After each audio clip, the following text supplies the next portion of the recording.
Namaskar. I welcome you all on the second day of the workshop on Indian textual criticism, jointly organized by the Bhandarkar Institute and the IGNCA. Today in the first session, Professor Bahulkar will be delivering a lecture on the topic, Editing Buddhist Tantric Texts. May I request Professor Zisk to felicitate Professor Bahulkar with the book, Agnishtoma. Yes, I want to give this to you yeah. But I want to do this because I have such great respect for you and the work that you've done. And you are known as a stalwart in Indology, not only here in Pune at Bhandarkar, but around the world. It's a great pleasure to know you. Thank you very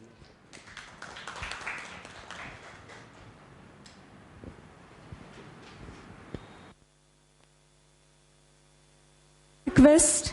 I now request Dr. Gauri Moghe to introduce today's speaker.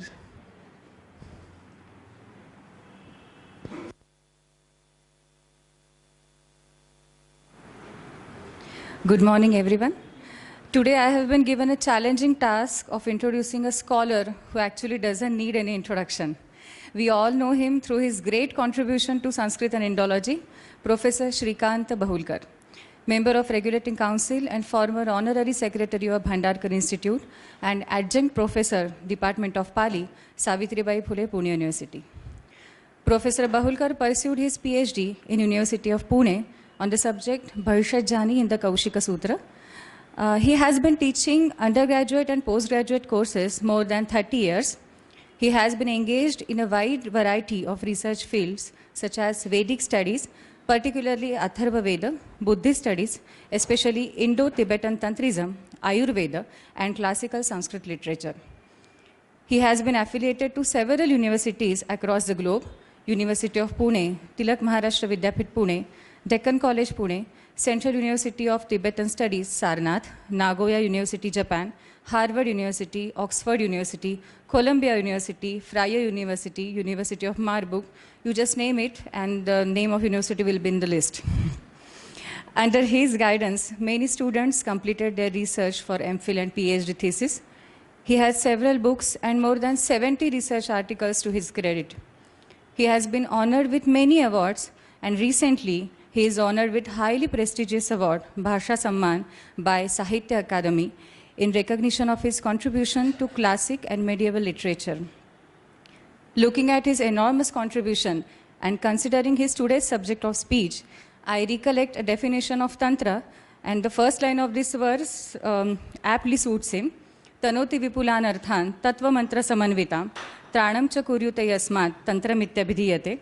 As Tantra reveals various epistles of knowledge, Vipulan Arthan, with tattvas and mantras, I am sure Professor Bahulkar will enlighten us with principles and techniques of Buddhist Tantric texts. Thank you. I request Professor Bahulkar to begin the session.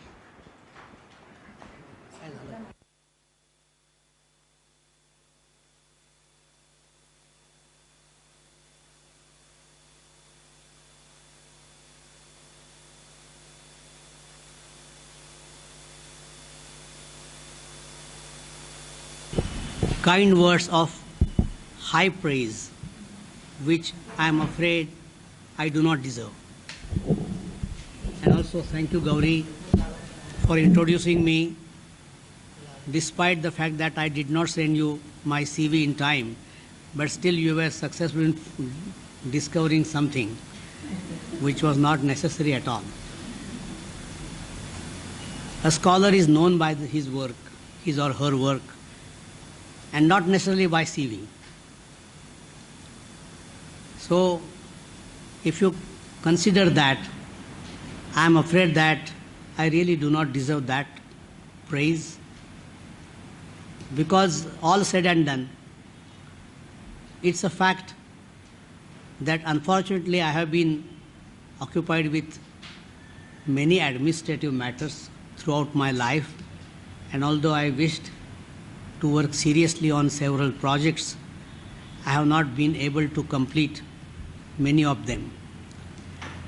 And it might be natural for a person like me, because I am Sagittarius, and Linda Goodman has said about Sagittarius that at the end of his or her life, he will have a number of unfinished projects. I add to that, to his or her discredit. So I have 2 or 3 projects in hand, and I am working seriously on one of the projects. Recently, I was able to complete at least one project which was not originally mine, but it was completed with the help of my friends and colleagues, Professor Mahesh Devkar and Dr. Lata Devkar, and that is a revised edition, Jnanashri Mitra's Vrittamala Stuti with Shakya Rakshita's commentary, Vivruti on that text. It's a wonderful text about which I would like to speak in future. That was the project, in fact, which Professor Mikhail Hahn worked on mostly continuously for 40 years. It was his PhD dissertation, and then he went on collecting material for that project, and we were fortunate to work with him during the last 2 years of his life. He passed away on 12th of July 2014, and before that we were working on that project, on that text, and after his sad demise we continued with that and were able to complete it. Still, I realized that though it was a critical edition, it is not a perfect edition. I am afraid that perfection is a myth, because you work on a particular project for several years, still you find there are still shortcomings. So there is no hard and fast rule about the methodology of editing a text critically. Also, there is nothing like perfection, because although you worked on the project, still for others it is necessary to add something, to omit something, to revise something. But still, it is always a distant dream to have a perfect edition. My experience with preparing so-called critical edition, I say so-called because I realized later on that they were not really critical editions. So my experience with critical edition is with the projects, with the text in the field of Vedic research.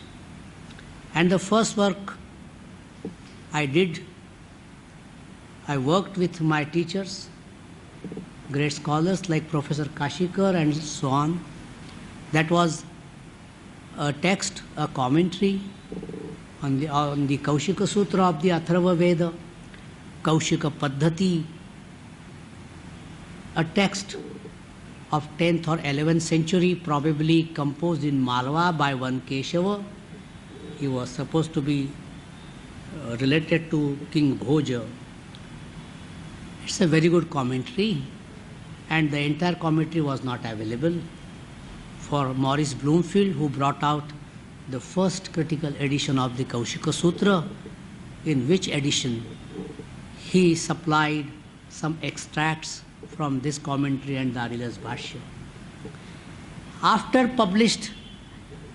getting that text published, I started going through that because I continued to work on the Kaushika Sutra, my first favorite project, which is still incomplete. And then we realized that there were some glaring mistakes. For example, there was a line, a portion, Vyatipate Shanidine. Okay, all manuscripts agree, Vyatipate Shanidine. After having published that text, I realized that it was not that, it was Vyatipate Ashani Dine. A very small correction. It is not correction, just adding an avagraha was necessary because it was not Saturday, but it was a bad day where all Ashanipat, the what do you say in English for that? Like some inauspicious day. It was not Shani Dine. But we had some fixed notions about Saturday as a bad day for us in Maharashtra at least. So coming back to editing Buddhist Tantric text, the work started in Japan, never completed there, but then I had an experience of working on some projects, some Buddhist text in Sarnath in 1992-93. I was instrumental in editing the second and third and the last volumes of an encyclopedic commentary called Vimal Prabha on the Kala Chakra Tantra, which is a very famous tantra. I could not do much as far as the methodology was concerned, because the work has already begun and the predecessors and my senior colleagues over there did not want to make any changes. But still, I realized that that was not a real critical edition, a good critical edition, because there were many, many shortcomings. What is a critical edition of Buddhist Tantric text?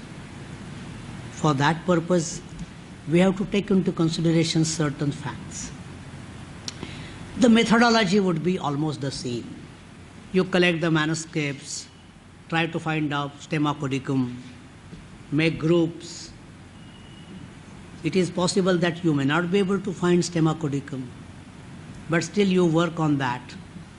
You try to find out the most genuine reading and also compare that with the Tibetan translation, which is available in most of the cases in Tantric texts. But the problem starts there. It is not something like the Vedic texts on which I had worked. The language was Sanskrit, mostly good Sanskrit. Although priestly Sanskrit, you can observe that. The Ur text, the root text, had already been published. That was not the case with that. Still, there is no critical edition of Kala Chakra Tantra. There is no good edition of Vimala Prabha.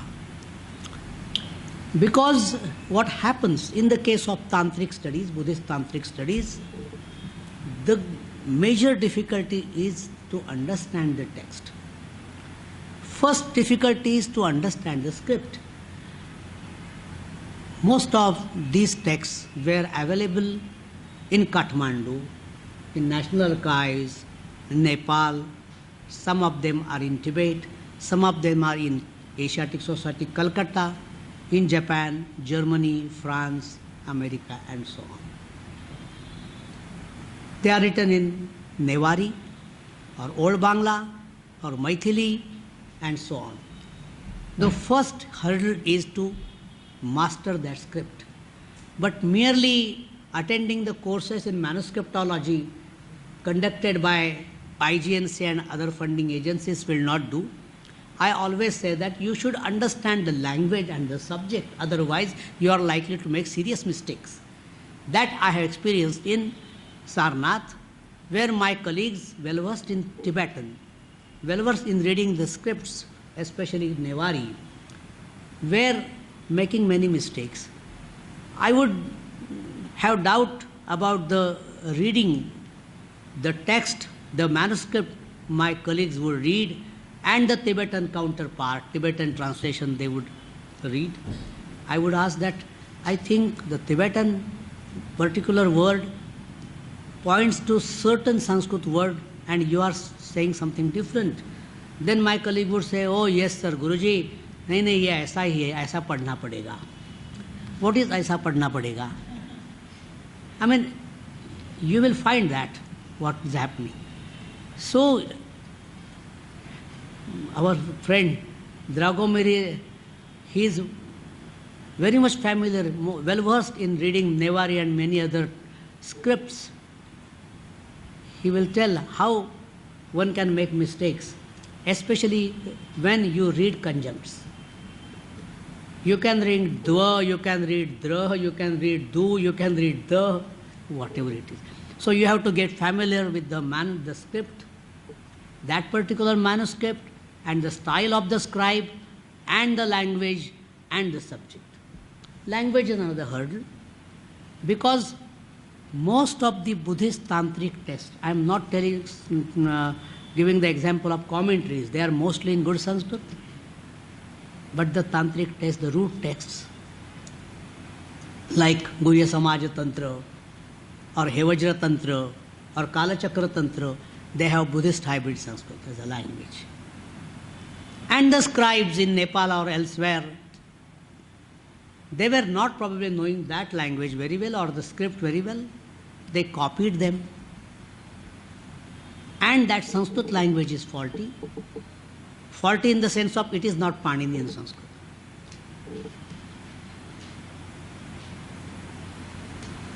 But then, I'm sorry, I am making mistake. It's not Buddhist hybrid Sanskrit. In Buddhist hybrid Sanskrit, it is Saddharma Pundarika and Lalita Vistara and so on. This is Tantric text. Tantric Sanskrit is not Buddhist hybrid Sanskrit. I'll quote Professor Snellgrove, who had brought out a good edition of the Hevajra Tantra, and still it is a good edition, who says that one need not grace this Tantric Sanskrit language as Buddhist hybrid Sanskrit. It is just bad Sanskrit. Why? Either they did not know Sanskrit so well, or they made these mistakes intentionally. There are two possibilities. Whatever it is, the Sanskrit is very bad, irregular. One cannot really understand sometimes what the person wants to say, the author wants to say. Secondly, in addition to that, most of the manuscripts are very corrupt. Because the scribes, when they copied the manuscripts, they really did not understand that. And if at all you find a very good manuscript where the language is somewhat good or intelligible, then it means that it must have been revised by a Sanskrit Pandit. So you have mistakes made by the author and mistakes made by the scribes. How do you make a distinction between these two? You have to retain the bad, so-called bad Sanskrit of the author. You are not authorized to change it, correct it. That mistake had been made by many, many great scholars, like Professor Kern, who brought out Saddharma Pundarika, or Mahavastu Senat. They tried to, Senat, for example, he tried to correct the Sanskrit of Mahavastu, thinking that it is a scribal error. But it was not a scribal error. Egerton has shown that how these particular forms belong to Buddhist hybrid Sanskrit. Similar case is with Tantric Sanskrit text. You have to understand that particular language of that particular text and then make a distinction, which is very difficult. Thirdly, the subject matter. It is esoteric or so-called esoteric. You do not understand what it means. Because the Tantric language, the subject matter, is explained in such a manner that an ordinary person would not be able to understand that. And in Buddhist Tantric tradition, there are as many as 6 ways of interpretation, which is called Shatkoti Vyakhya. It is the title of one of the commentaries called Pradeepa Udyotana on the Guhya Samaja Tantra, on which I have been working for some years. And there is one of the categories is Sandhya Bhasha, literally translated as twilight language. It's code language, a secret language. And also there was a sign language called Choma, which also exists in Kashmir Shaivism. You have to understand the context in which that particular word has been used. And that was also perhaps intentional, just to dissuade ordinary people who were not initiated into that particular Tantric text. So these are the problems. And somehow traditional Sanskrit tantric commentators, they try to justify the language of the tantric text. I have certain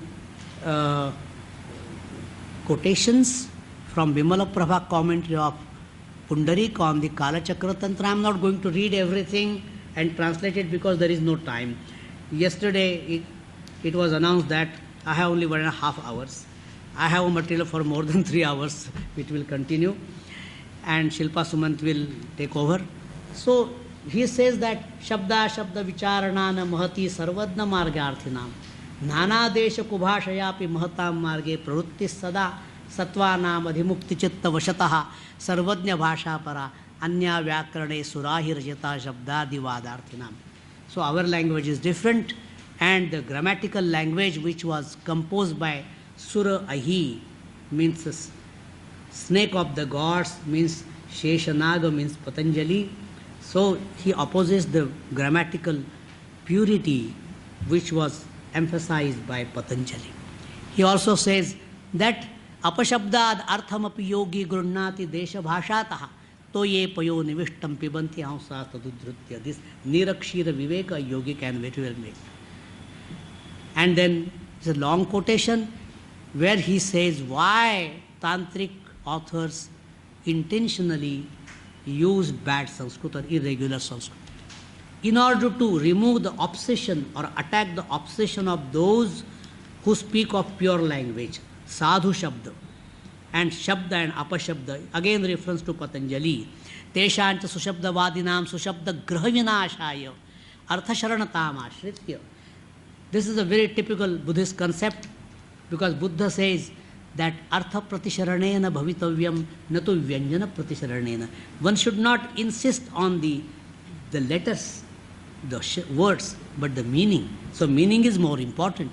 Arthasharanatam ashritya kvachit vritte apashabda क्वचित वृत्ते यतिभंगा क्वचित अविभक्तिकम पदम क्वचित वर्णस्वरलोपः क्वचित वृत्ते दीर्घो ह्रस्वारस्वोपि दीर्घा क्वचित पंचम्यन्ते सप्तमी चतुर्थे षष्ठी कुत्रचित परस्मैपदिनी धातौ आत्मनेपदम आत्मनेपदिनी परस्मैपदम क्वचित एकवचने बहुवचन बहुवचने एकवचनम पुल्लिंगे नपुंसकम नपुंसके पुल्लिंगम क्वचित तालव्यषकारे दंतमूर्धन्यौ क्वचित मूर्धन्ये दंततालव्यौ क्वचित दन्त्ये तालव्यमूर्धनौ एवं अन्ये अपि अनुसर्तव्याः तंत्र देशकोपदेशेन.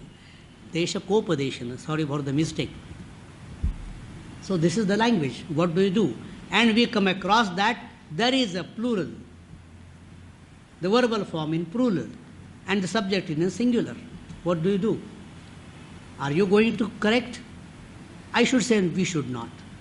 My colleagues, senior colleagues in Sarnath, when they found that one letter is missing in Anushtup meter, or one letter is excessive in Anushtup meter, they would try to amend that.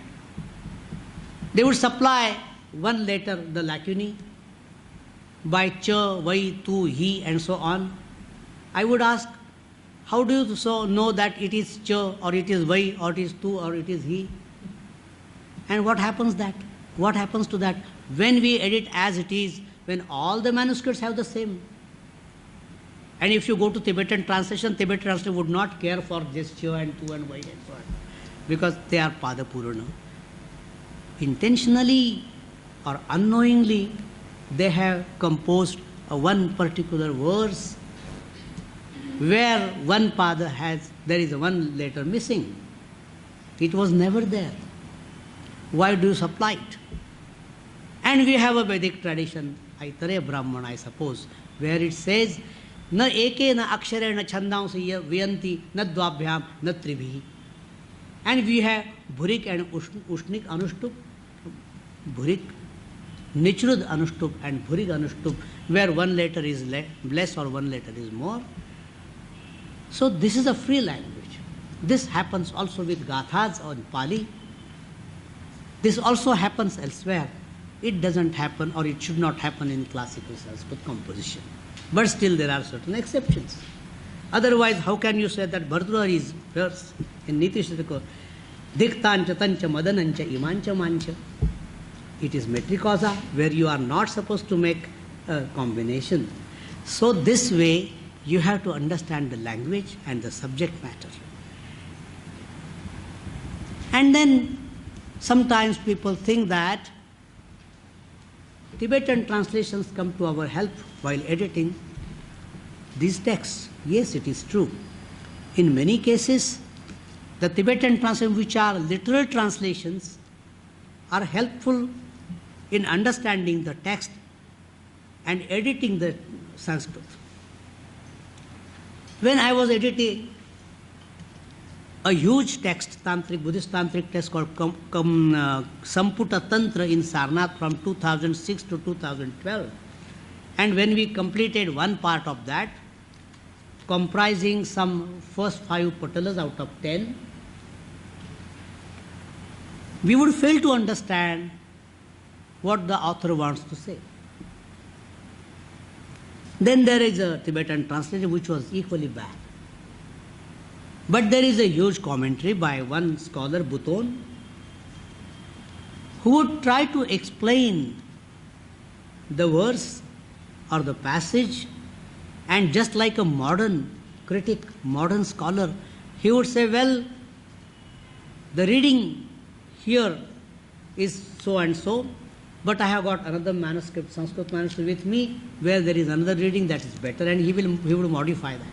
On the basis, it is not on the basis of all the manuscripts or the Tibetan translation, but it is on the basis of Buton's commentary on the Samputa Tantra, we were able to revise some of the passages, some of the verses, because that was the testimony.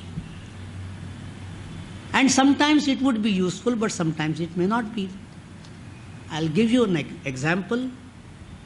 See, there is a verse which is oft quoted in tantric text. It is from Guhya Samaja Tantra. Abhave bhavana bhavo bhavana naiva bhavana iti bhavo na bhavanam bhavana nopapadyate. You don't have to bother about the meaning, because there are several meaning interpretations of that. And now Tucci, when he has written an article, Professor Tucci wrote very little on tantric text. He edited a very important text, Panchakrama, on the Guhya Samaja Tantra, in the tradition of the Guhya Samaja Tantra, and in those days he was criticized for that, for dealing with all these bad tantric texts, and then he never returned to the tantric studies. But whatever he had written, that was really good. And he has written an article on this passage and other passages, glosses upon the Guhya Samaja, where he says, this verse is very important since it is mentioned, meditated upon in the process of the mystic experience connected with mandala of the Guhya, means Guhya Samaja, and the complex and long rituals which it requires.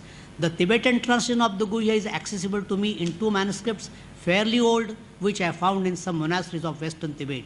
Both of them read the verse as follows: Ngopo mepe, gompa me, gompar java, gompa min, deltar nyopo, nyomepe, gompa mixu, met pao. Now, this is a literal translation, a good translation of the verse.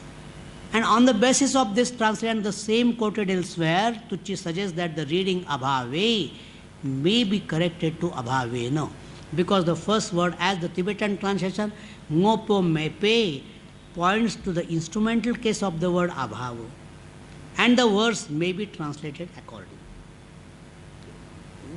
One would quite understand it's okay, justifiable, because it is instrumental.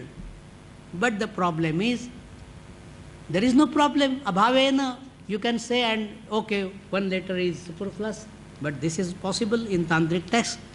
But why is it necessary?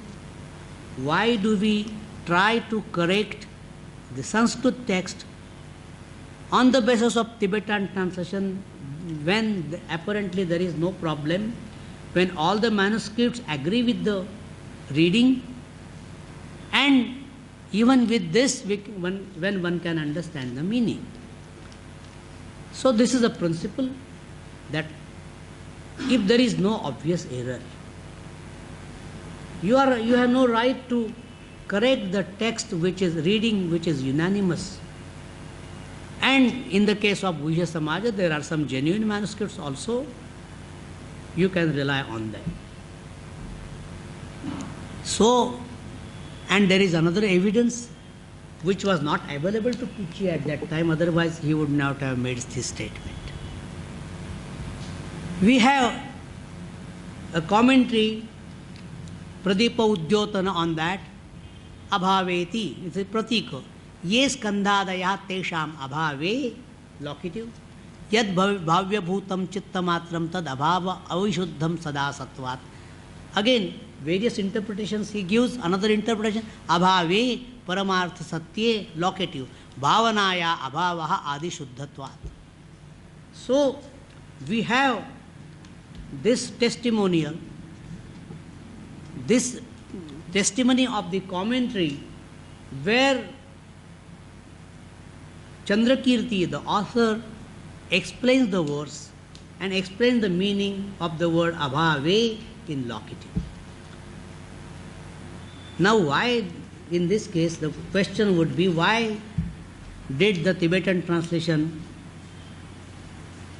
translator translated the word in instrumental? Well, because the meaning, although it is saptami, locative, the meaning is instrumental. This is Tantric Sanskrit.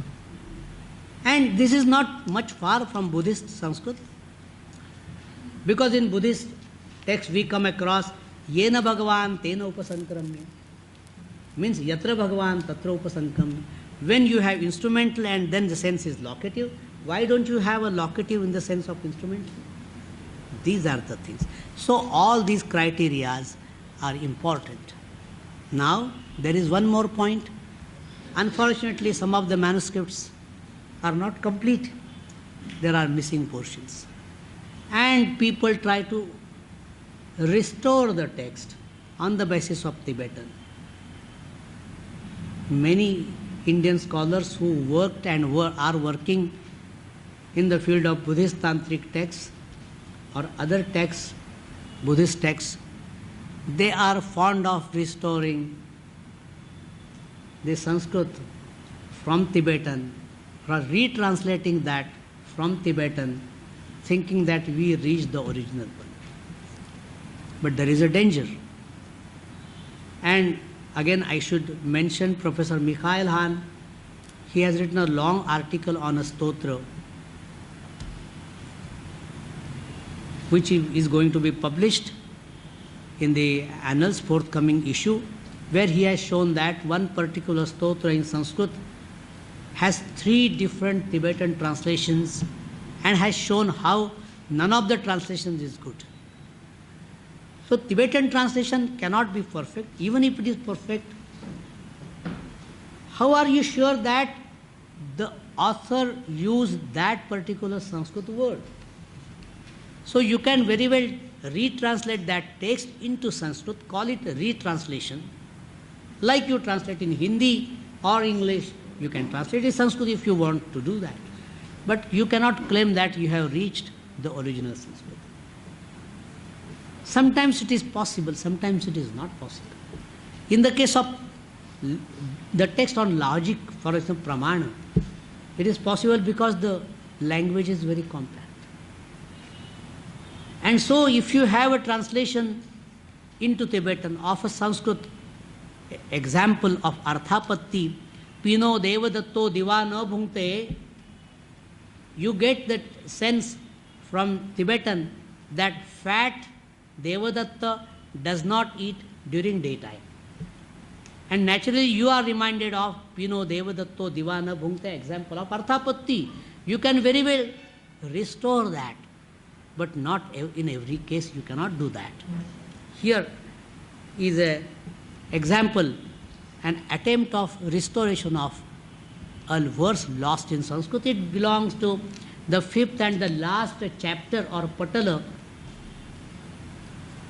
of the Kalachakra Tantra, which I happened to edit at that time. That was based on a single manuscript available in Asiatic Society, Kolkata. No one really attempted to edit that because the single manuscript, it was not so easily readable. But fortunately, for Kalachakra Tantra and similar text, There are good commentaries. Tibetan translations are good. And it's a living tradition. Even at present, His Holiness the Dalai Lama, he gives initiation, grants initiation to Kala Chakra Tantra, and he has discourses on Kala Chakra Tantra. So at least the translations are good. So we have a translation in Tibetan because Sanskrit was not available. That folio was missing. So I do not read the whole thing. But if you read the first pada, it has got 20 letters. Second pada has got 18 letters. Third is 18 and fourth is to 18. Don't ask me why the translator has, he translated the first pada in 20 words and not 18 words, letters. Words, sorry, not letters, words. Now, when we come across such a verse having 18 letters in one pada, one should assume that the original Sanskrit verse must have more than 18 letters. Because when they translate an Anushtup, a verse in Anushtup, normally they translate with a pada having 7 syllables. So it is always less than the number of letters in the pada in Sanskrit original. So while doing that, naturally when I was since I happened to be the chief editor of that project, the Vice Chancellor and other colleagues expected me to restore this passage into Sanskrit. Then my first guesswork was, it must be Sragdhara. It should be more than 18 letters. And then we have some indications like Oddiyana, you can see here in second pada, Kamarupa in the last pada, Jalindhara in the third pada, something like that. And then the very word Kangshik, Yat, something like Nyuma, Shakti, and Bhaga Shechava means Bhaga Iti, and so on. So I attempted to translate or retranslate or restore the verse into Sragdhara meter. Ya Shakti Sa Bhageti Trivida Gatiyuta Trakshara Trisvabhava Tatra Shri Oddiyano Varakala Sahito Madhya Samstoti Deeptaha Tatsavye Kona Eva Prakatida Nilaye Pita Jalandhara Shrir Vame Shri Purna Pitham Pashujana Bhayadan Kama Rupan Tadagre. That was edited and published in 1995. And sometime in 1998, I happened to attend a seminar on Shakti conducted in BHU in Varanasi, where our friend Mark, an Italian scholar working on tantric text and living in Varanasi, was present, and he recited some verses from Kubjika, some tantric text, and I came across this Yasa Shaktir Bhagakhya Tripatha Gatiyuta Trakshara Triprakara. See now Tripatha Gatiyuta and Trivida Gatiyuta you can have, and the meaning is the same. Trakshara, Trisvahava and Triprakara you can translate both ways. Tasya Shri Oddiyan, Tasya Shri Oddiyanam, Varakala Sahitam, Madhya Samstham, Sudiptam. You can translate Atidipta or Sudipta. Shintu is Ati or Su. Then Tachri Jala, and third pada I failed to restore that correctly. Tachri Jalandharakhyam Prakatinilaye Dakshine Chaiva Kone. My restoration was not so good. Vame Shri Purna Pitham Pashujana Bhayakrut. You can have Pashujana Bhayadam, Pashujana Bhayakrut, Kama Rupan Tadagra. This is one of the rare examples I can quote, but otherwise it will be very difficult. When it comes to prose passages, there can be varieties, because those passages are not regulated by the meter. In particular Sragdhara meter, you have to have particular order of the words, you have to think of the proper word. This is possible. So, like this, it is possible to make emendations, but I personally am hesitated to that. I do not know how much time is left. Yeah, still 45 minutes. 45 minutes.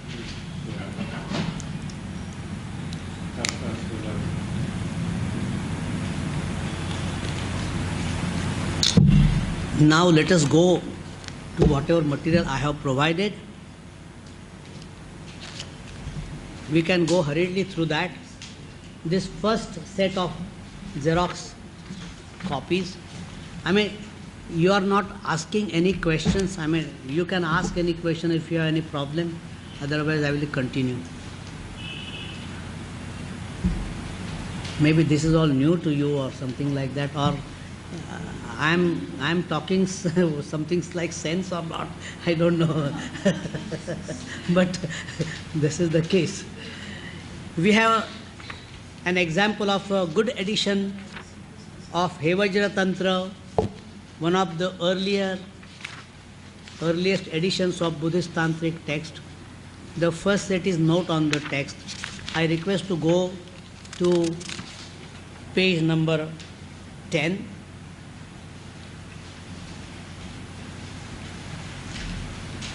Where Snellgrove speak of the methodology of editing, and she gives example. Here the mixture of nominatives and instrumentals is attested by all manuscripts and should clearly be allowed to remain, as they have every appearance of being original. Barbarities of this kind are fundamental to the text, as is also the continual mixing of the readings Visarga and Anuswar. The first set, notes to the text, and page number 10. The number is given in the bottom, at the bottom. Roman 10, yes. In editing, one can but choose whichever seems the more correct of the two, but those who once recited this work, who do not seem to have bothered, while the scribes often write both the Visarga and the Anuswar. But there are cases where some deliberate alteration of the text is necessary in spite of the manuscript's unanimity in error. Thus they all have Shabdascha Lakshayet, and one must make an obvious correction to Shabdancha. He has given reasons for that. They all confirm the reading Tarjayantam Surasuran, but the required sense can be gained only by correcting to Tarjayancha Surasuran. Something like that. I request you to go on page number 11 last. Manuscripts, the manuscripts themselves have no special features. Consonants are regularly doubted after R, but in our edition they are given as single. And then he has given the methodology and some more explanation of the Tibetan version and so on. Second set is just a bibliography for your information. How he has edited, given abbreviations and bibliography. All these source material he has mentioned here. And then we have a specimen of his edition.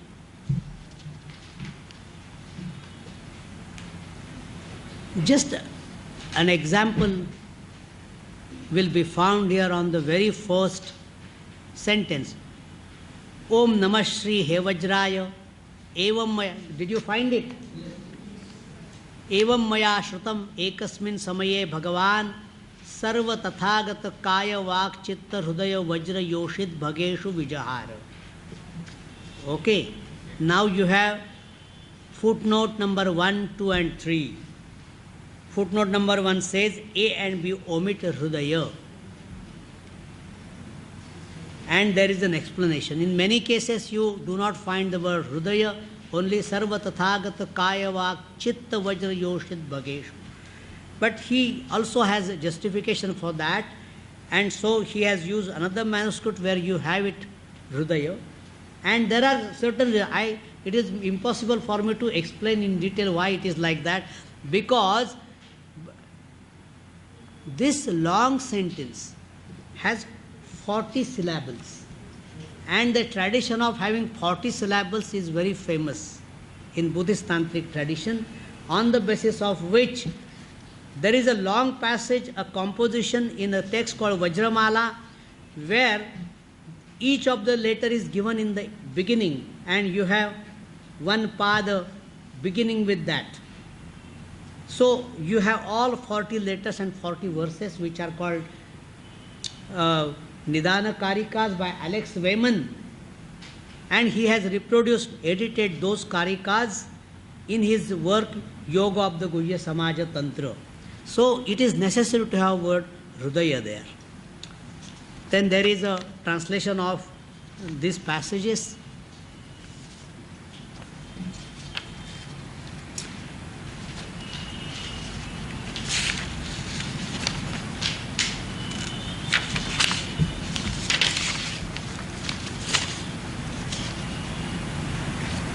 I request you to go to set number 8.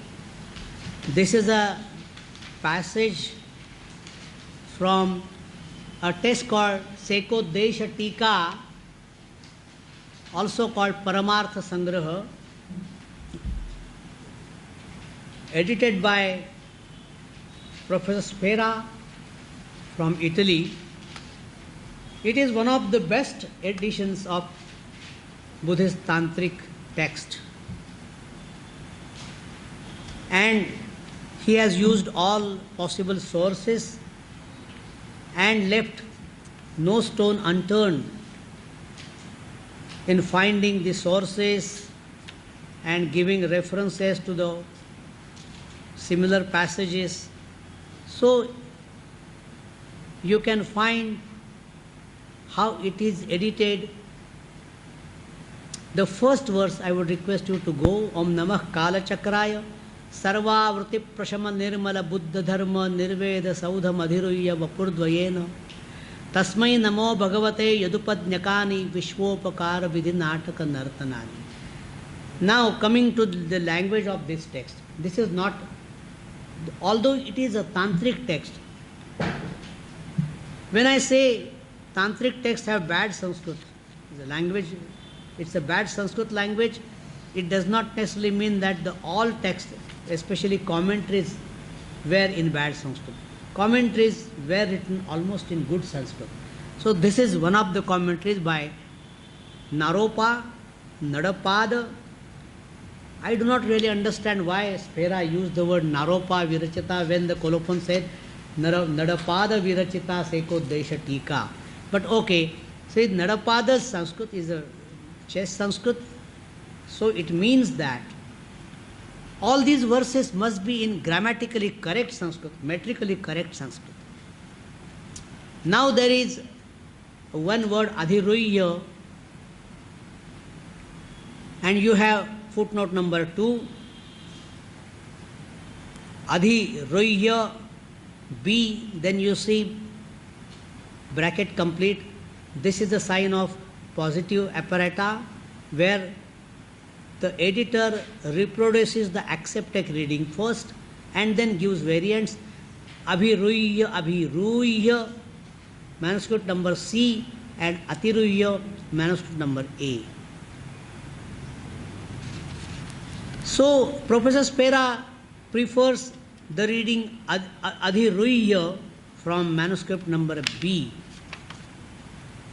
I have my doubt about that. I mean, not doubt about the reading, but the decision of accepting this reading, because if you go to the Tibetan translation, then in Tibetan translation, set number 9, the verse begins, and line number 6, after 5, you will see at the end, Ngonje ku Niki. So, this Tibetan translation, you can help me, Dragomir, it points to Abhiruya and not Adhiruya, Vapurdvayena. So when Tibetan translation has Abhiruya and not Adhiruya, and when you have one manuscript showing that reading, personally I would prefer that reading which goes with Tibetan translation. But of course, Professor Spera, the editor, must have his own reasons for that. which I do not know at this moment. But let us go to the next verse. Udhrutya vakya sarilam vimala prabhadi payo nidher jalamucheva maya vimuktam uddesha gudha pada paddhati palvalesmin tarshoparodha vidaye vibudha bhajadvam. I would request you to pay attention to the first line, Udhrutya vakya salilam vimala prabhadi payo nidher jalamucheva maya vimuktam. Which meter is this? Which meter, which vrutta is this? Huh? How can it be? Which meter is this? Udhrutya vakya salilam vimala prabhadi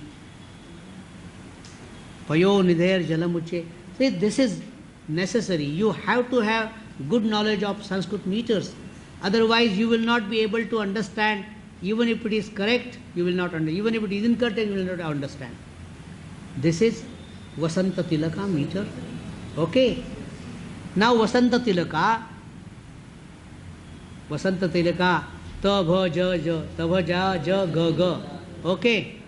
Ga ga. Now see, Udhrutya vakya salilam vimala prabhadi payo nidher. There is a metrical deficiency. We expect instead of pa, laghu, there has to be guru. So we cannot expect that the author Nadapada, who writes good Sanskrit, can make such a mistake. If you go to footnote number 6, you have payo nidher, C and T. T means Tibetan. There is no point in giving T because you have payas or any other word having the that meaning, it will be the same in Tibetan. Then you have payo, obviously it is a scribal error from payo to payo. Then you have patho. The correct reading is patho nidher jalamucheva mayadhi muktam, because pathas also means water. So instead of payo nidher, which is metrically defective, we have to accept reading number, reading given in manuscript A, patho nidher, and Tibetan translation should agree to that because it is the same. So this kind of mistakes, despite all care has been taken, are likely to creep in editing. We have now the last set. One more good addition.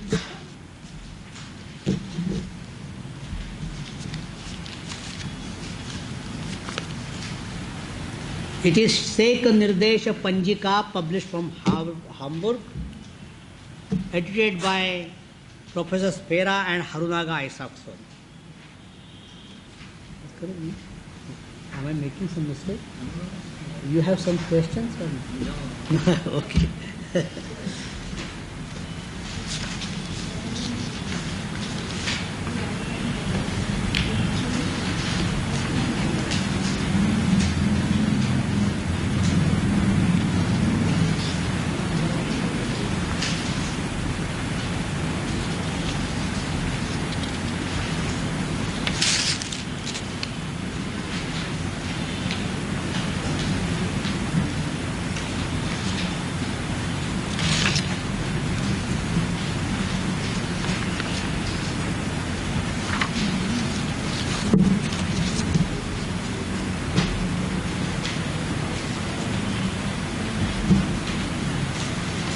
So this is an example how the editors have carefully edited the text. Not only that, they have edited the text giving utmost attention to the text, the minute points. They have also tried to find the sources which you find here. For example, on the first page of the Sanskrit text, CF Hevaja Tantra 3235 AB and so on, similar passages. They have also translated the text and given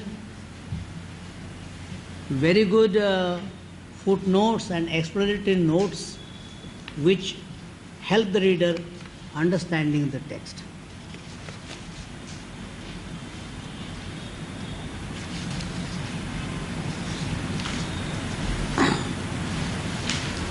So, and they have also reproduced 2 manuscripts of the text on the basis of which they have edited the text critically. And at least one of the 2 manuscripts, this manuscript is not very difficult to read. So we can just go through some portion and then I'll turn to the text which I am editing at present. So, Namo Lokanathaya.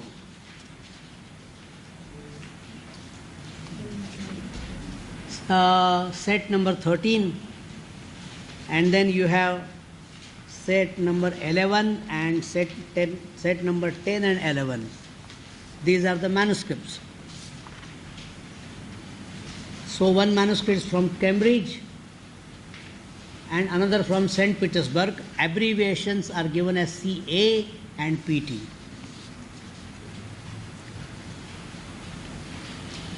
So Namo Lokanathaya, this is a reading from Cambridge manuscript. The editors have preferred that. Then we have Dharma Dhatvatmakam Natham Bodhisattvaika Gocharam. Footnote number 1.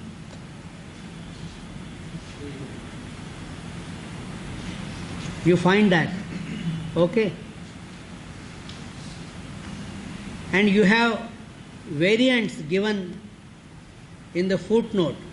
Gocharam, this reading is based on manuscript CA and T2, the Tibetan, but in St. Petersburg manuscript, that is PT manuscript, it is Macharam.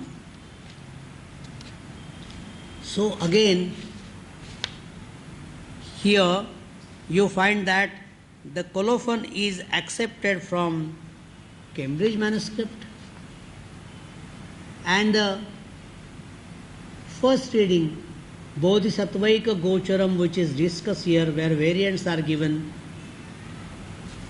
this is also accepted from Cambridge manuscript. And then Jagadarthakaram Bhaktya.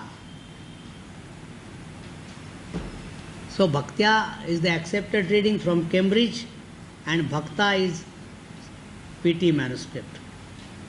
Then you have number 3, Grantha Vyakhya Paramarsha Kaushalam Me Nasajjanaha. So Paramarsha is amended, is an emendation. And what are the readings? Variants, Paramarsha, retroflex, both in CA and PT. So the editors think that the correct, phonetically correct Sanskrit reading should be there originally, and it is just because the scribal error or the mistake in pronunciation, they have written the word like that with Paramarsha, retroflex. Then you have Sajjanaha in Cambridge manuscript and Majjanaha in St. Petersburg. Gurvadesha Vashad Vyakhya Tippita Kshantum Arhat Tathapina Pararthaya Smutaye Paramatmana. So this way it goes on, and then they have explanations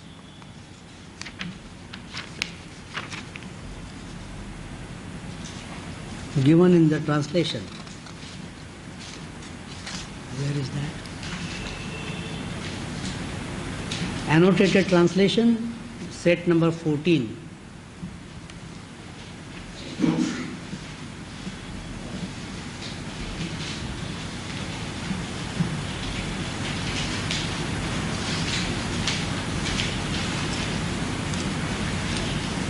So they have also explained why they have edited the text in a particular manner, and also the meanings of certain words, meaning of certain verses, parallel text for the sake of justification. So you can go through this material when you have find some time. Now I will turn to the text which I am editing now. Do we have a break or what? No.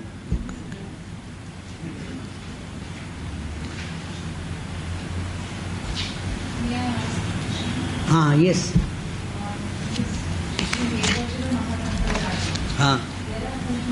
Yes. Readings. Footnotes are variant readings. Generally, it depends upon what kind of methodology you have. Okay. In the case of the edition of the Hevajra Tantra, Snellgrove has given the variant readings in the footnotes. Okay. Normally it is done like that. Okay. But you can also have other explanatory notes also there. Sometimes you have two sets of these notes which you find in the other text which is edited by Spera and Isaacson. You can have the explanatory notes at the end as well. But generally, when you give the variants in the footnotes, it facilitates the reader. Yes. Generally, it is like that. Okay. And the main text is accepted on the basis of manuscripts or on the meaning? For example, Vajra Yoshit Bhageshu. And the footnotes are Yogi for Yoshit and Bhaga for Bhageshu. Yogi for Yoshit and Bhaga for Bhageshu. He Vajra Mahatantra Raja. Set number 14.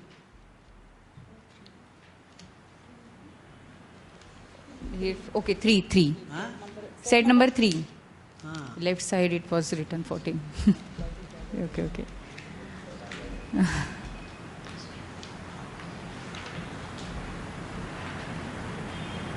Yoshit, Yogi, Yeah. and Bhageshu, And Bhaga. Bhaga, yes. So the main reading is accepted on the basis of meaning or that manuscript? Meaning, as well as I said, this is a very famous sentence, which is the sentence in the beginning of a number of tantric texts. I did not go into detail of the variety of tantric texts. There are 4 kinds of tantras in Buddhist tradition: Kriya Tantra, Charya Tantra, Yoga Tantra, and Yoganuttara or Anuttara Yoga Tantra. All these texts which I am referring to, Hevajra or Guhya Samaja, these are Anuttara Yoga Tantras, which normally begin with Evam Maya Shrutam, and then it follows Ekasmin Samaye Bhagavan Sarvatathagata, and so on. This is. So, you have ample evidence for that. And secondly, what is that? Suppose if you want to replace this reading in A, then you read Chitta Vajra Yogi Bhageshu. Then yogi has no meaning at all. Also you have Tibetan translations, as I said, these are the good translations. And there is also a tradition where you have commentaries in Sanskrit, their translation in Tibetan, and in addition to that you have Tibetan commentaries made by great scholars like Buton and Tsongkhapa and so on. So this all material is taken into consideration. Sir, I have one query. Set number 8 and 13. Yeah. So, where you discussed about the metrical irregularity, and in another example you discussed phonological irregularity. Yeah. Now my question is, the language which has so many grammatical irregularities and the other features, irregular features, how much can we depend on the metrical irregularity for deciding the reading. Like you said that we must prefer pathonidher in place of whatever is there in the payonidher. So yeah. So how far can we depend on a metrical, just on the evidence of meter for decision of the reading, correct reading? Here, why do we pay so much attention to pathonidher and why not payonidher? Yeah, because I mean, if we look at the language, then there are all sort of irregularities on a grammatical level and on a metrical level and other levels also. It is possible, it is quite possible, rather quite often, that grammatically and metrically incorrect reading can be the original one. Can be the original one, and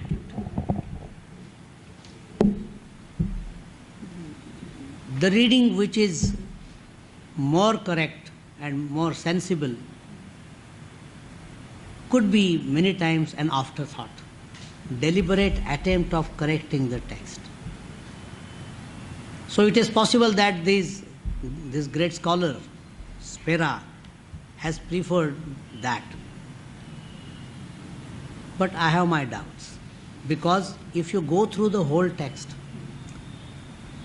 you do not find metrical irregularities in his writing. When he is quoting from tantric text, there are gathas which are metrically defective, grammatically defective.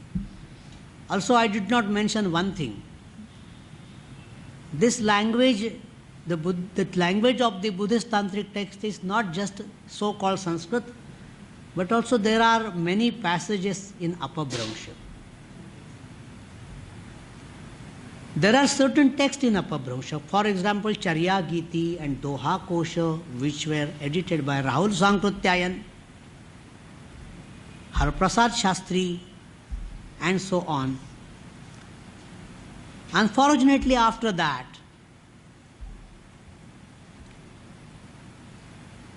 the scholars later on who tried to edit these texts did not have good knowledge of that kind of Apabhramsha. That Apabhramsha, and you will find explanation in G.V. Tagare's book on Prakrit, language and grammar, that this kind of Apabhramsha, it is a eastern variety of Apabhramsha. It is, so one can say that it is Proto-Bengali Apabhramsha. And one of the great scholars from Gujarat, who has also worked on that, he corrected those readings in Apabhramsha on the basis of his knowledge of Apabhramsha, which belongs to Western, part of Western region. So you have to take into consideration that this kind of Apabhramsha is also necessary. So apart from those passages, if you see the language of this text, it is good Sanskrit. And so for me, I think it is pathonidher would be correct, because payonidher is not an obscure word. There is no reason why the other scribe should write pathonidher, which is also grammatically correct. So I prefer that. Okay. Yeah. Yeah, please. Jessica, I would like to add two notes. First of all, regardless of the decision of Francesco, whether it's Payo or Patho, I think it's important to stress that you can get all the information here. This is very important in good editions. In poor editions, you don't get the information that there is Patho. Yeah. So you just get Payo and then you don't know anything about the rest. So in good editions, you find the necessary information. So if you're cleverer than Francesco, then you can decide for Patho. Or you can just simply disagree. The second point, I just want to emphasize and to highlight, we have very good examples of very nicely typeset editions, especially the one by Francesco and Harunaga Isaacson. These are very good examples. Please pay attention to the critical apparatus, and you see that you cannot produce an edition like this by using Microsoft Word or any similar text editor. So please These are things which actually younger scholars should pay attention to typeset a critical edition properly. And you cannot do it with the conventional text editors which people usually use. This one wasn't, of course, prepared with Microsoft Word. It's impossible. But you can see the beauty of the edition. I think this should be appreciated properly. Thank you very much, Dragomir, for your comment. I should mention why I preferred my colleague Shilpa Sumant to share my time. One of the reasons is she has edited a text, Karma Panjika, on the basis of the manuscripts from Orissa, the Paipalada tradition. This is a priestly manual, and our friend Arlo Griffiths, who did very good work in the field of Vedic studies in the beginning, he wanted to edit that, and both these scholars, Arlo and Shilpa, they have edited the text, and Shilpa has used this modern technique using te or latte, where you have all these layers, where you have footnotes, 2 or 3 footnotes, and very good typesetting, various fonts. So, as Dragomir rightly pointed out, you see the beauty and perfection of the text. So, young scholars, in fact, I wanted to learn that, but I decided not to learn it because I cannot spend my time for these. This is difficult for me, all these technologies. So, I have decided not to touch that. So, may others do. Young scholars must learn, and I would like to say that in future, I'll try to organize an intensive workshop here where you can learn this modern technique of editing using this program and also manuscripts. Maybe if we get some 20 or so participants, we can distribute some folios among these participants and bring out an edition, try to bring out an edition under the supervision of a knowledgeable scholar. So this is very good, and unfortunately in India, no one really so far much aware of these techniques. So thank you very much. Yeah. You're talking about a very important issue, and that is the critical apparatus. My own feeling is that the critical apparatus is absolutely essential, but in some editions it goes overboard. And there's the group doing a critical edition of the Charaka Samhita in Vienna under Karen precedence. And they have their critical apparati are divided into 4 or 5 different groups. So that what you have is a text, Mula text, maybe 1 line at the top of a page, followed by enormous amount of critical apparati, which in order to plow through that, you completely get lost. It's rather like reading a telephone book. There's no meaning there.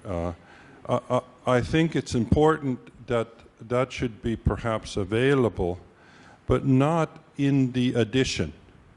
I mean, it can be the result of a collation process, and it should be. But from that point on, I think the apparati should be very limited and only essential. That's my own opinion. But there are varying opinions about that. And at some point, it would be good to simply talk about that and perhaps come to a standardized approach to critical apparati.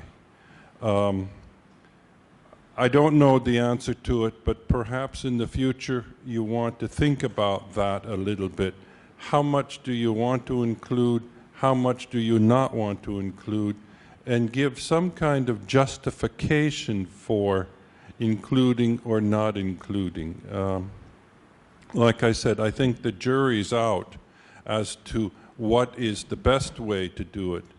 But my feeling is more is not necessarily better. So those are just some comments about critical apparati that will need to be addressed at some point along the way.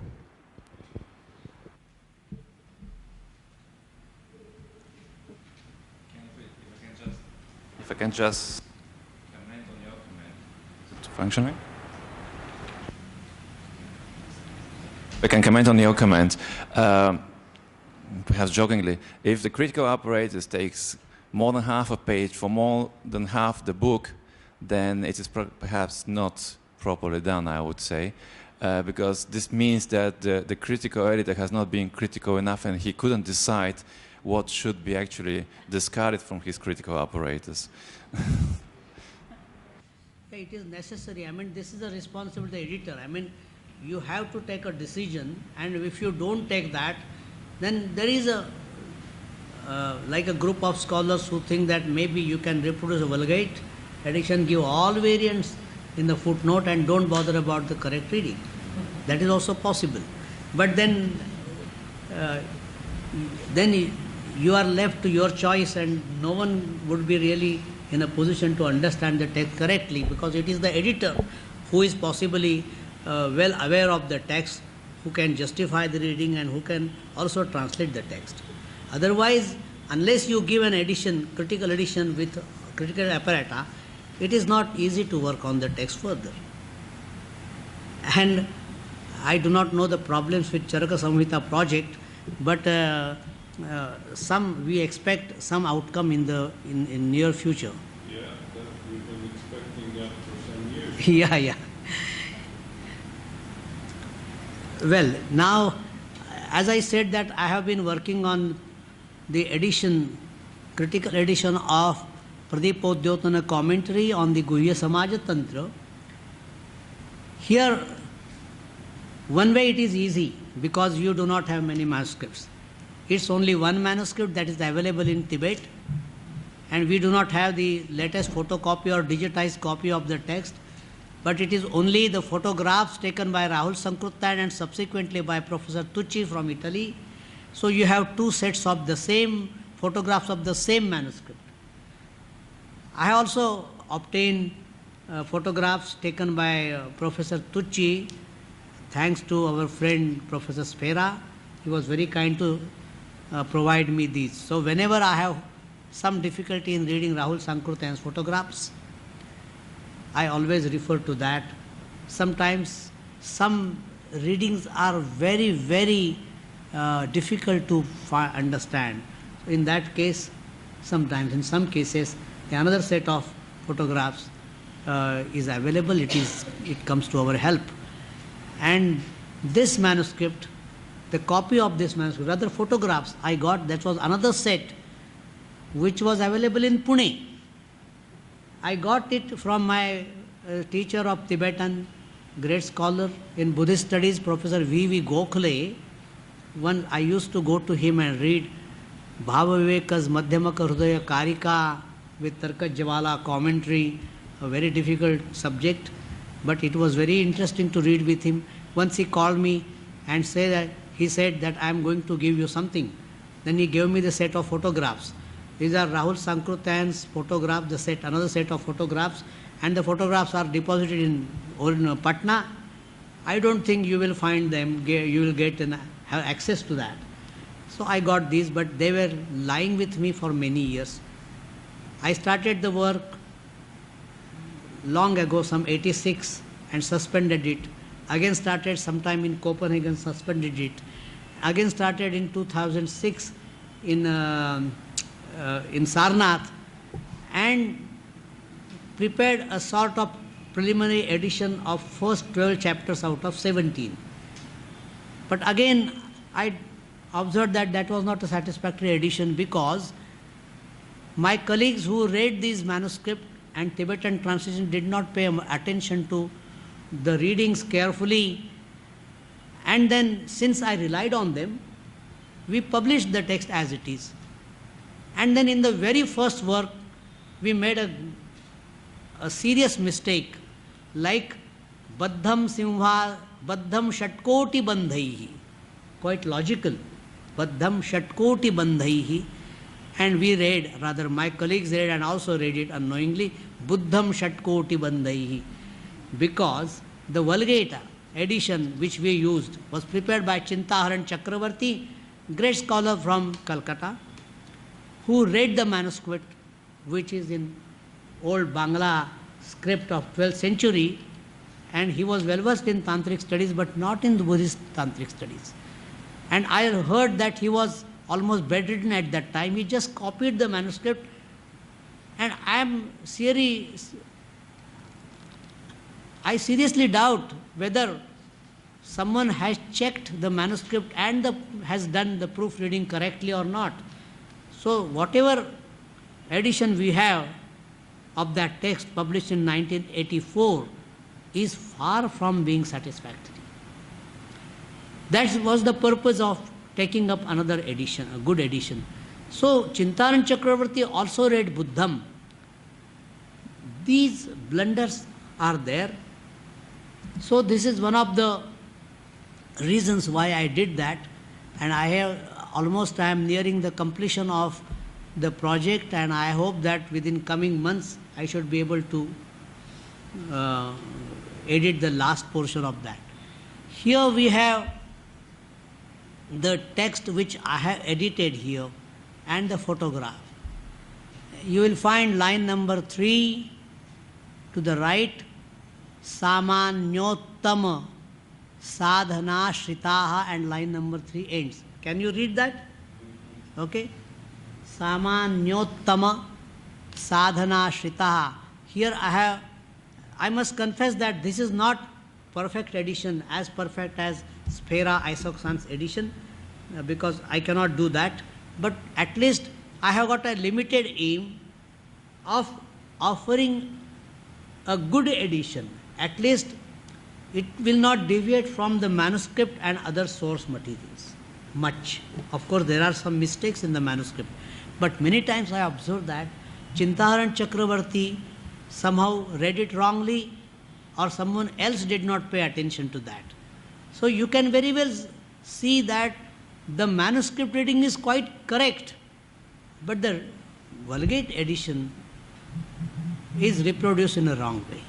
So Samanyottama, here you will find 64A, line number 3, this is manuscript, reference to manuscript, and C89, Chakravarti's edition, the Vulgate edition, page number 89.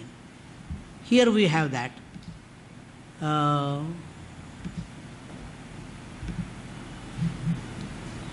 Dashamahapatadaha. Samanyottama sadhana ashrita. I will point to that whenever it is necessary.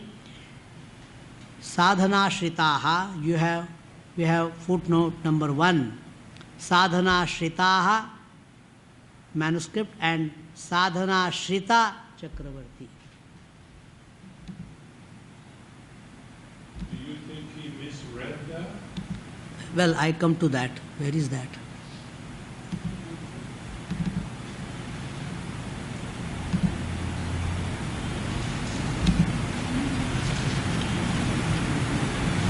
Yes, Samanyottama Sadhana Shrita, because there is no possibility of the elimination of Visarga, because it is followed by Po.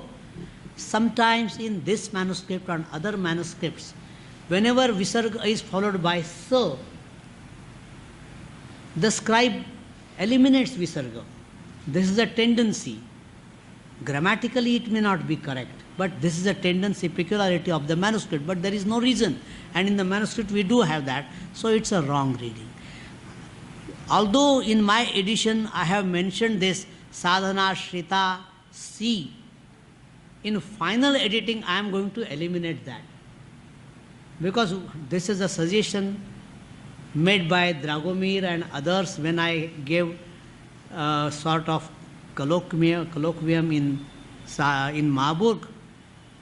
And my colleagues over there, they rightly suggested me that I should eliminate all these variants, because these are not variants at all. These wrong readings, why do you give a heap of wrong readings? Because the person, okay, he has not read the text correctly, Only I mention when Chakravarti amends the text like Trividha and so on here and mention him, otherwise I am going to eliminate that. That will also save my trouble. So, when it agrees, my reading agrees with the manuscript, there is no necessity of giving a wrong reading. Samanyottama sadhana shrita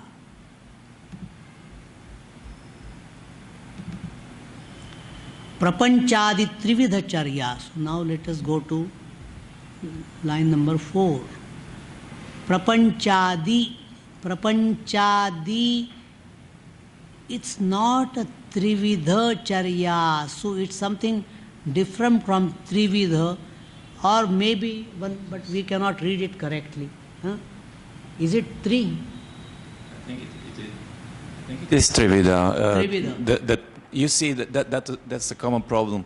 You see here there is a sharp angle. And this line, the diagonal line of the R, is very thin, and it tends to be blurred and not to be seen easily in such images. It should be like that, Ka and Ra. No, the R is diagonally set, and I would have no doubts. It is 3. Okay, good. Thank you very much. So in that case, Vividha, I have put a question mark, or read Dvividha and check Tibetan. I have not yet checked the Tibetan. Tibetan will help us. But it has to be Trividha Charyasu. So I'll check, but can you read Dvividha? No. Okay. So here, I am sure that the Tibetan translation will have a correct reading. If the Tibetan text has Sum, then it will Sum, yeah. So if it is Sum, then it is Trividha. This is a good part of my project because the Tibetan translation of Vimala Prabha is a very good translation. And so it points out mostly to correct reading. Even in the single manuscript, it is likely that there are some misreadings. And the Tibetan translation is not based on this manuscript. This is I discovered. So let me understand this. Yeah. In your text, you have Trividha, yes. Yeah. And you footnote it saying that that's the reading of Chakravarti. Yes. But you're questioning it and trying to say maybe the reading could be Vivida.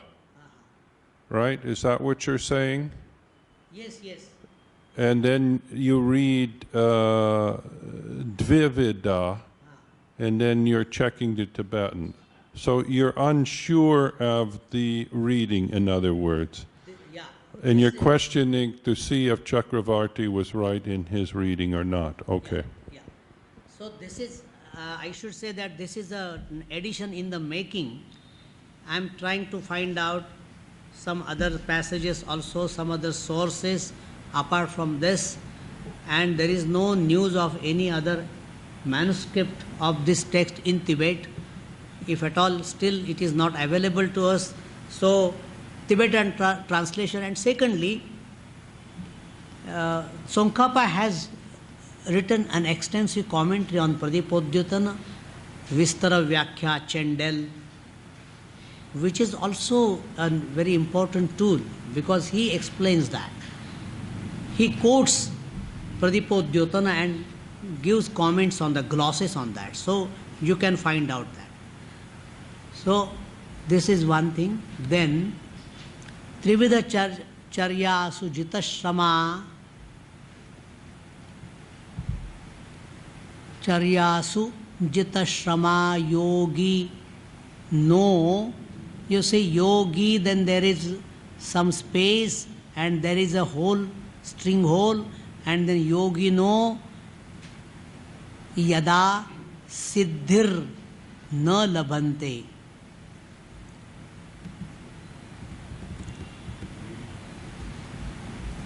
Yada siddhir na labhante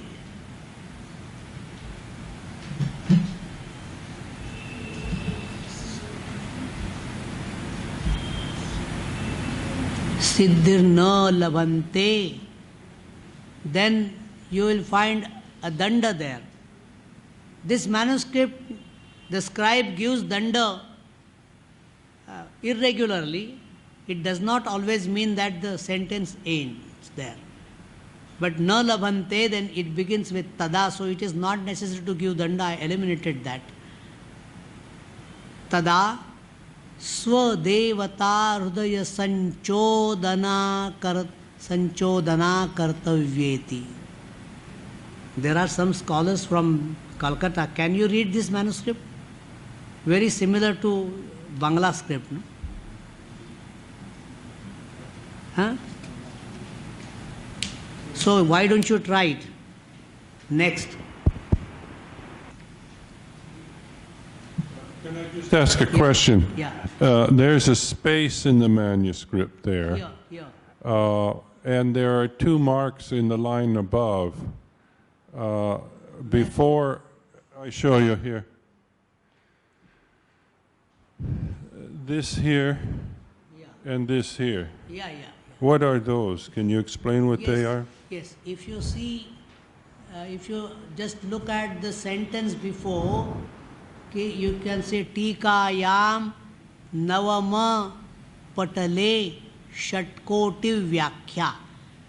And this space marks the end of the chapter and the beginning of a new chapter. And so those marks there Those are marks. chapter endings and beginnings. Yeah. Okay. And there's not a space there where a drawing could be put in. That's not the case here. Pardon? An illustration. Illustration? No. No, okay. I mean, even if it is an illustration, I mean, the quoted text also, or what? I'm thinking that, there are manuscripts, particularly Buddhist manuscripts, but not exclusively Buddhist manuscripts, where there are gaps like that, which indicate that they were going to put some kind of illustration into the manuscript. This is not that, This is not that.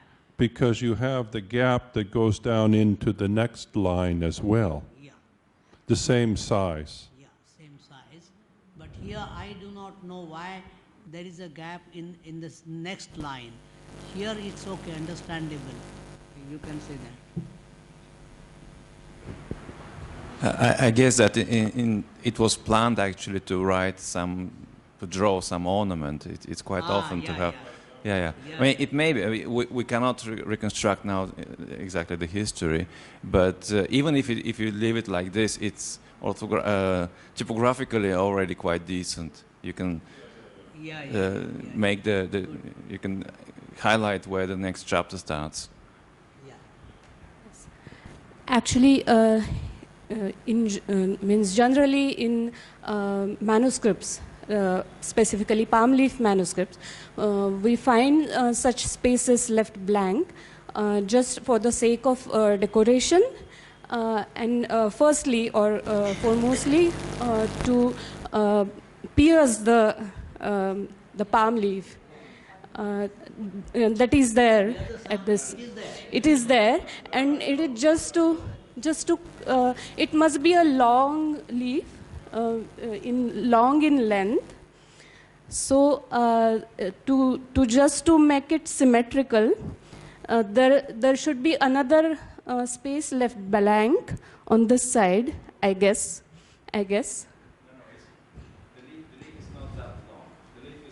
Leaf is not that long. That size. It's only Okay. one string hole. Okay. But Dragomil, he rightly says that this must be the purpose of decoration. And Yes. that's why.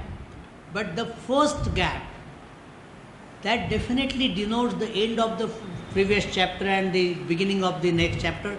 That's why I find it easy to find out the end of the chapter because I am working on simultaneously on different chapters, so it's difficult to find out the folios. Yes. Okay, now the time is over. Thank you. Yeah. Yeah. Actually, just to add, in Jaina manuscripts specifically, we find various kinds of designs made with letters and not just a space left blank.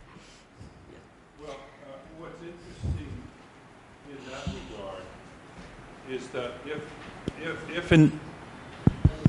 if indeed there was an idea that there should be an illustration, that would indicate that the manuscript is not complete yet, because illustrations had to have been added, which means that maybe it needed to be corrected, read again and corrected. So it indicates that something's missing and it's incomplete. Yeah. Maybe they, You can see actually a manuscript done by almost the same hand. And in that case, we have this ornament here. So we can just speculate why they didn't ask the ornament. Either they didn't have time, something happened, they forgot, or it wasn't considered important, or we can just speculate. But in any case, it must be ended to one chapter and continue to the next one. And if you just leave one line space, I mean just one line, it wouldn't be enough to put the illustration in here. But they may have planned to add them on. It's almost the same hand. We can even speculate whether it's not the same sprite. I just imagine that. That's what I was thinking too. I have a fanciful idea about that the scribe completed the manuscript, copying the manuscript, and wanted some artist to put some illustration. By that time, the Muslims attacked the monastery and they had to run away with the manuscript. No. Well, actually, there looks like there is some correction here. There are some marginalia, many corrections are there, suggestion, and also some additions in the margin. Okay. So thank you very much for bearing with me. Thank you, sir, for enlightening us on various tantras, that is, techniques, about editing Buddhist tantric texts. I express my heartfelt gratitude towards Professor Bahulkar, and we are at the end of the first pada of the day. I think Dr. Bapat has to make wants to make some analysis. Thank you. I hope all of you have signed the attendance sheet. Secondly, the outstation participants are requested to hand over their tickets or copies thereof to Pratima Vaman so that further arrangements can be made about that. That's it. And we'll meet here after 15 minutes after the tea break. Thank you.